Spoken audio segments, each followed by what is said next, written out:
Hello everyone, and welcome to this month's issue of the Bulletin. I'm Wade Pogany, Executive Director of Associated School Boards of South Dakota. We've been busy at the Capitol.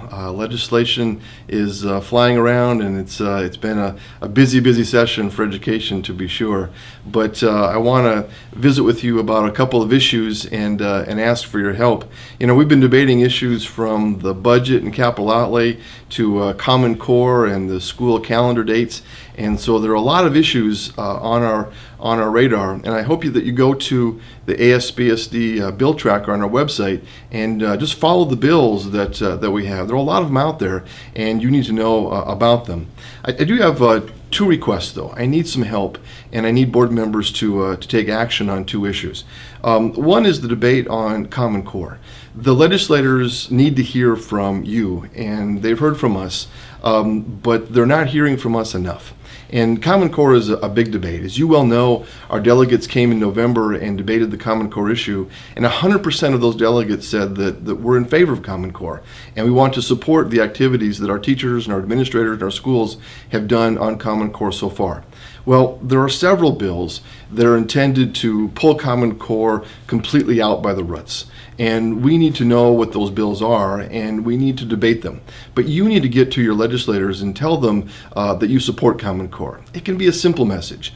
Your land representatives can tell you how to get online and how to contact your legislators, but go to Cracker Barrels and send emails to them. They need to hear from board members that board members support the Common Core. If they don't, then I'm afraid that some of these bills might gain some traction, and we want to avoid that. The second one is that we still need to tell our story about the needs that we have for school districts. As you know, last summer we started a campaign to try to get schools back to the per student allocation of $4,805, and it's been a good campaign. Many of you have written letters to the governor, you've talked to your legislators about the need to restore that funding at the pre-cut levels. And we're making some ground, we're making some traction, but they still need to hear from you. They're telling me that they haven't heard too much from school board members yet, and we need to get that word out. There's really about three arguments that we've shared with them. One is that most of state government, not all agencies, but most of state government have restored their budgets to the pre-cut levels, and that's fine.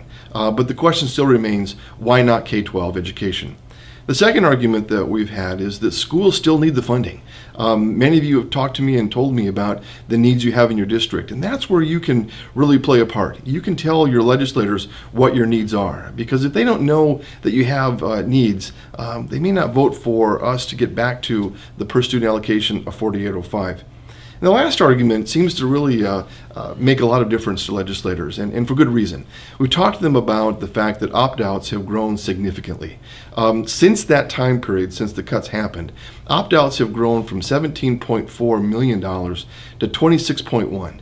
And that's a huge increase, and it affects about 66 school districts in our state. That's 44% of you that need opt-outs, and it's growing.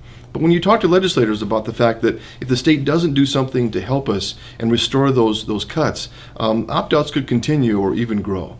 They understand that, and I think partnering as school board members, elected officials, talking with elected officials, that's a good argument, and I think they'll listen. I know they will. So if you could help me get the word out and talk to your legislators, email your legislators on Common Core, and the fact that we want to reestablish our per student allocation at $4,805, they'll listen to you. They respect your opinions, and you have a great deal of power to make sure that they hear the needs of schools. So there's a lot in this bulletin. It talks about all of the different issues that we are debating here at the Capitol, and so I hope you read it and enjoy it and have a great day. And by the way, thanks for all you do for the kids of South Dakota.